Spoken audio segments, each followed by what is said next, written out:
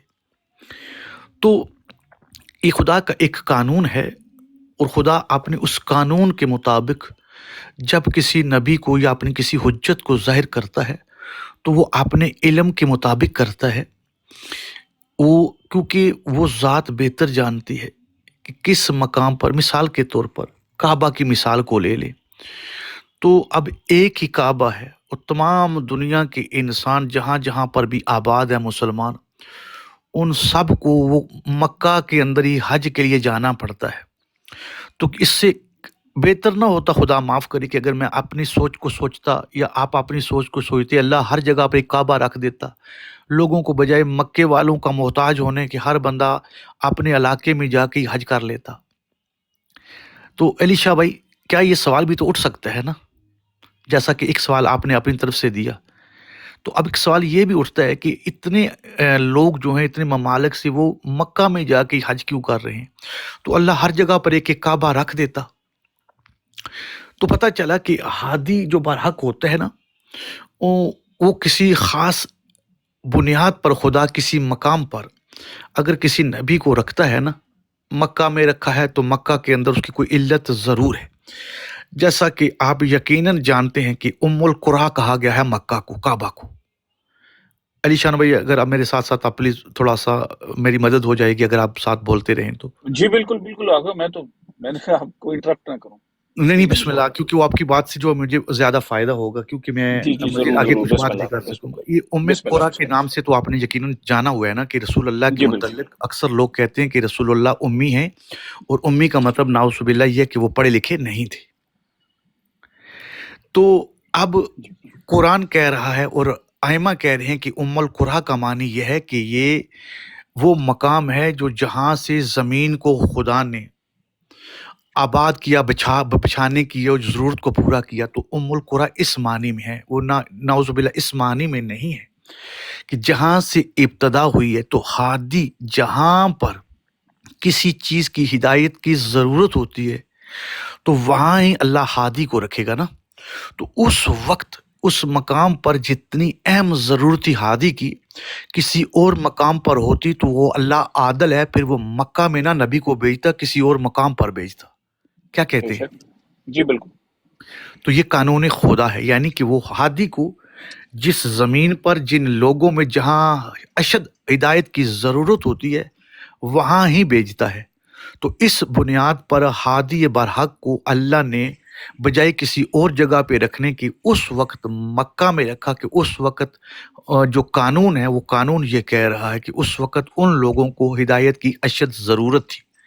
Exactly, جزاک یہی اللہ۔ بات میں آپ سے کہلوانا چاہ رہا تھا ذوالقرنین بھائی، یہی بات میں کہلوانا چاہ رہا تھا، کیونکہ ادھر بھیجا ہی اسی لیے گیا تھا نا۔ سوچیں گے، اگر ہم بیٹھ کے تسلی سے سوچیں کہ وہاں بھیجنے کا مقصد یہ تھا کیونکہ وہ ایک ایسی قوم تھی جو کہ جاہلیت کے شدید اندھیروں میں گھری ہوئی تھی۔ اس قوم کو بلٹ کرنا اور اس کو یہ اس نہیں تھا جگہ پہ، علی شان بھائی، شاہ جی، بالکل فقط یہ نہیں تھا، بلکہ جتنی بھی دیگر مذاہب تھے وہ اس علاقے کے ساتھ جڑے ہوئے تھے، اور تمام کی جو تبلیغ ہو رہی تھی، جو سابقہ جتنے بھی ادیان تھے، وہ اس زمین سے ہمارے نبی سے پہلے ہی یہاں سے ہی وہ لوگوں کو تبلیغ کر کے لوگوں کو اپنے مذہب اپنے دین میں لا رہے تھے. تو اللہ نے یہ حکمت استعمال کی کہ بجائے ہر علاقے میں بھیجے، اسی مقام اسی مرکز میں جہاں ان کا مرکز ہے اس مرکز کو ہی نیست و نابود کر دے. بے شک بے شک بے شک بے جی شک.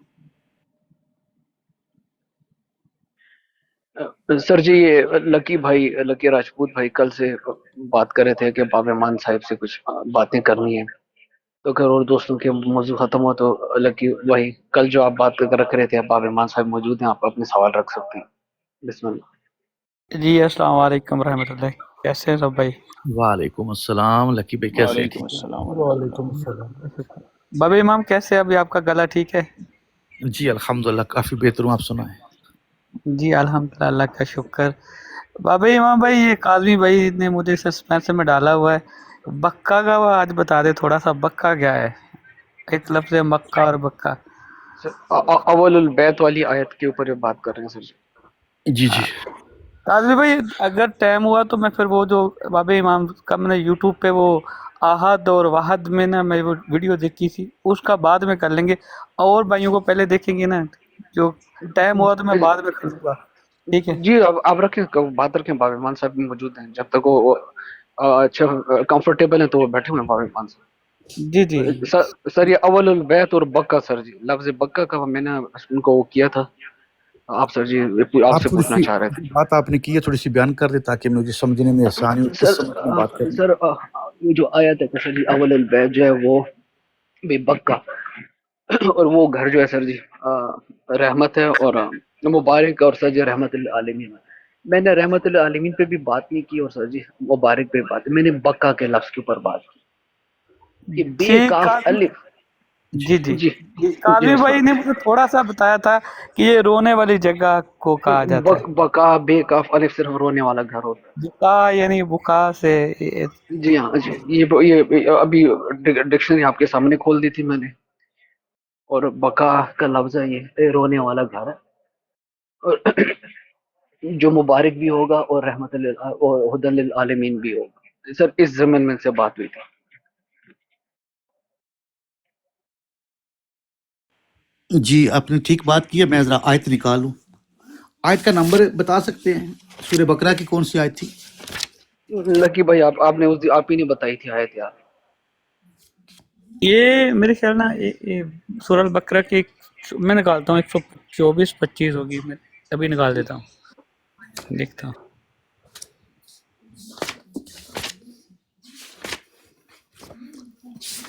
124-25 یا خالی 24-25؟ میں دیکھتا ہوں، مجھے تھوڑا